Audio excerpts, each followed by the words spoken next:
Welcome to the Loyal Opposition Podcast. I'm Bernie Flowers, one of Uncle Sam's wayward sons. I'm here to help you sort through the chaos and keep it real for America. So, if you're into protecting freedom, if you're into holding your government accountable for its misdeeds, and if you're into making sure our nation stays on track, well, I ask that you hit the like button, the share button, and the subscribe button so we can do all those things together. So now, let's dive in. Our guest for this episode is Miss Cathy Wright.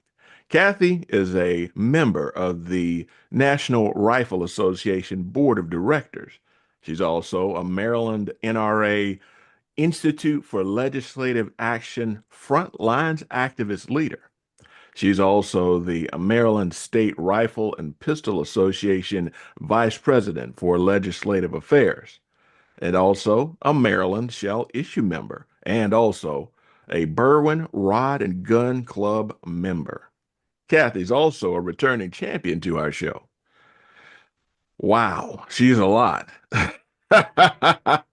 Kathy, how you doing? I'm great. I'm just old, Bernie. So No, that's no, why no, there's no, no. a You are mouthful.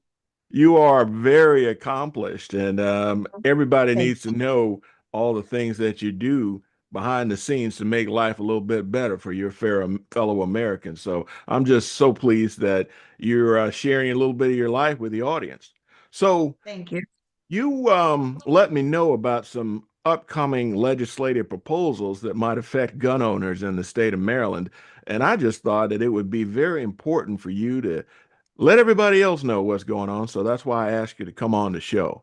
So without any further ado, please tell us about what's happening in the Maryland legislature regarding the Second Amendment. Okay. Well, there are two very, very egregious bills that are going to be heard in the House Ways and Means Committee on Thursday, February 13th at 1 p.m. And I represent in the state legislature the Maryland State Rifle and Pistol Association, and I will be there to testify in opposition to these two bills. They're sort of similar, but a little bit different. And if you'd like, I will explain a little bit more in detail about these bills than Please do. my original email that I sent out over the weekend. The first bill is House Bill 387, Comprehensive Community Safety Funding Act. This is actually a bill where they are going to in addition to the 6% sales tax when you purchase a firearm, they are going to impose an additional 11% excise tax on the sale of firearms. Obviously, we are opposed to this. They don't tax any other constitutional right. In fact, in California, they have produced a challenge in the federal court out there, and even members of the Congress this year are trying to come up with a bill that would stop any imposition of additional excise taxes on firearm sales. The interesting thing about this in Maryland is you could consider this being perhaps perceived as a sin tax and equating it to our core constitutional freedom with gambling and drug use. And that's not right. That's not right. You are essentially raising the price of self-defense and making it harder for a lot of Maryland citizens to be able to afford self-defense. The other significant thing about this bill is that it's going to affect jobs. Think about it. There are a lot of good paying jobs in the firearm industry, not just at stores where they sell firearms, but in seemingly unrelated jobs such as banking, retail, metalworking, printing. All these things could be affected by the loss of jobs in Maryland. And Maryland does not need to lose jobs right now. Where are they going to get the taxes to balance this huge budget deficit that we are dealing with in the state legislature? In addition, the proponents of this bill want to be able to fund additional funds after they pay for the administrative costs. And administrative costs are always expensive when you promulgate the regulations and put them into effect. So it's going to be very expensive to administrate this bill. And there are 6 funds that they want to put the money into. There's not going to be a lot of excess resources for these funds. So it's going to hurt jobs, it's going to cost the state money, and it's against our constitutional right. So therefore, HB 387 will be heard in the Ways and Means Committee, and we will oppose this. Will be sending in my written testimony, and I'll be there on Thursday for oral testimony as well. Outstanding. And then there's the other bill, which is similar but different. It's to increase the sales and use tax on firearms, firearm accessories, and ammunition. And the sales tax will go from 6% to 12%. Again, they're making it very difficult for people to be able to purchase firearms, ammunition, to practice their Second Amendment, and to be able to defend themselves. They're making it harder for Maryland citizens to use their constitutional rights. The interesting thing about this bill, and I will point this out in my testimony, is that Delegate Vogel submitted a bill this session. It's House Bill 250, an income tax credit for firearm safety devices. So, and that is one of the things that is included in this bill. Accessories will have the sales tax raised to 12%.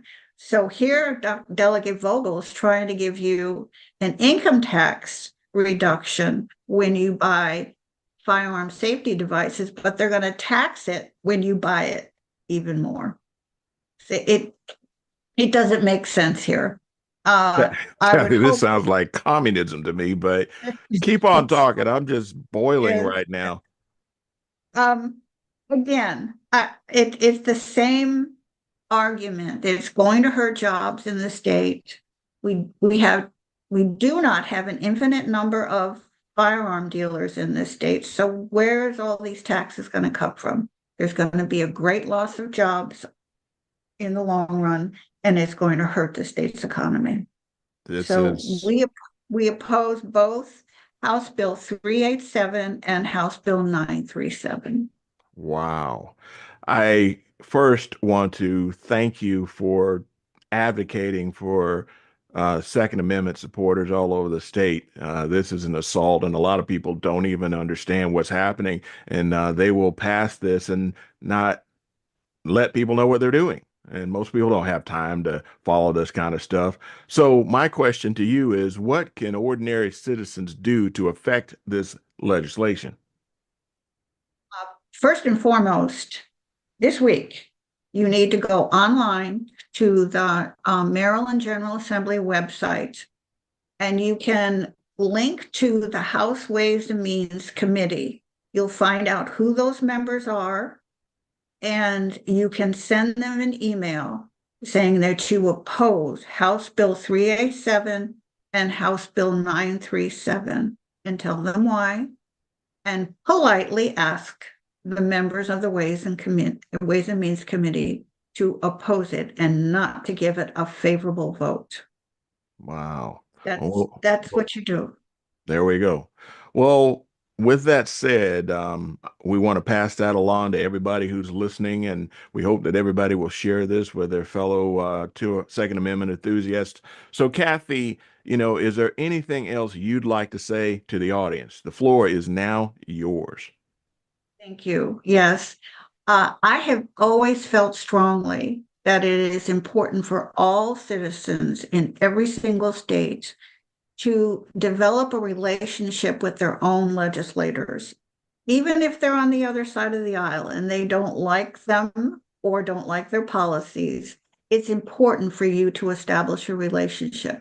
There are probably many opportunities for you to agree with your state legislature. If you have a relationship with them, you can always call them and email them, and they're more likely willing to listen to you if they already know you and trust you. So please contact your legislators, get to know them, offer your assistance whenever a topic comes up that you think you might be able to help with.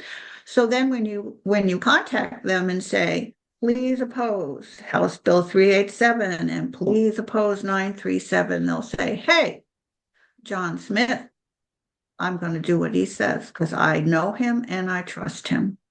So that's important. Also, if anybody would like me to help you get in touch with the legislators, I'm more than happy to do that for you. Cathy, how can people reach you if they need to? Well, my email, Cathy with a C, Wright, NRA at gmail.com. There we go. CathyWright at NRA, Cathy Wright, NRA at gmail.com. Outstanding. Well, Cathy, you know I support what you're doing, and I'm always honored to have you on the program. I want to thank you for coming on short notice because, had you not shot me that email, I wouldn't have known. So just thank you for all the work that you do for the community and your fellow Americans, and I'm proud to have you as a friend.